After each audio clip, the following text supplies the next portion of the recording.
नमस्कार, आपण पाहत आहे भांडा फूड न्यूज. एका दमात भ्रष्टाचारी कोमात. सोशल मीडिया, कर्जबाजारी, गुन्हेगारी, सट्टेबाजी, चोरी, मटका, जुगार, दारू, सावकारशाही, न्यायाच्या प्रतीक्षेत प्रशासन. भांडा फूड न्यूज. एका दमात भ्रष्टाचारी कोमात.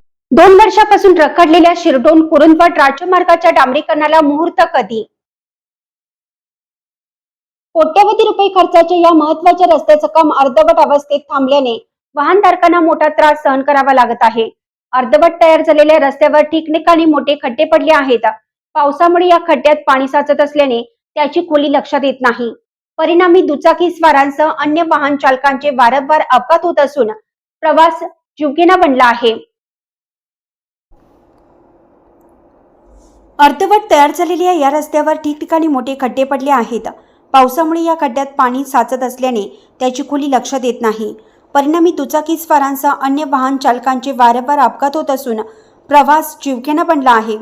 स्थानिक नागरिकांनी अनेकदा काम पूर्ण करण्याची मागणी केली असली तरी अद्याप कोणतीही ठोस हालचाल झालेली नाही. याबाबत संबंधित ठेकेदाराशी संपर्क साधला असता शासनाकडून उर्वरित निधी अद्याप प्राप्त झाला नसल्याने काम पुढे नेता येत नसल्याचं सांगण्यात आलं. त्यामुळे गेली 2 वर्ष या रस्त्याच्या डांबरीकरणाचे भिजत घोंगडे पडला आहे. कर्नाटक महाराष्ट्र सीमेला जोडणारा तसेच इचलकरंजी, नृसिंहवाडी आणि परिसरातील अनेक गावांसाठी हा महत्त्वाचा मार्ग असल्याने शासनाने तातडीनं निधी उपलब्ध करून उर्वरित डांबरीकरण पूर्ण करावे अशी आग्रही मागणी नागरिकांकडून होत आहे. शिरडोन कुरुंदवाड राज्यमार्गावरील मोठे खड्डे आणि त्यामध्ये साचणारं पावसाचं पाणी यामुळे वाहन चालकांना रस्त्याचा अंदाज येत नाही. त्यामुळे किरकोळ अपघाताचे प्रमाण वाढलं असून भविष्यात मोठी दुर्घटना घडण्याची भीती व्यक्त केली जात आहे. त्यामुळे प्रशासनाने निधीची अडचण तातडीनं दूर करून रखडलेलं काम युद्ध पातळीवर पूर्ण करावं अशी मागणी होत आहे.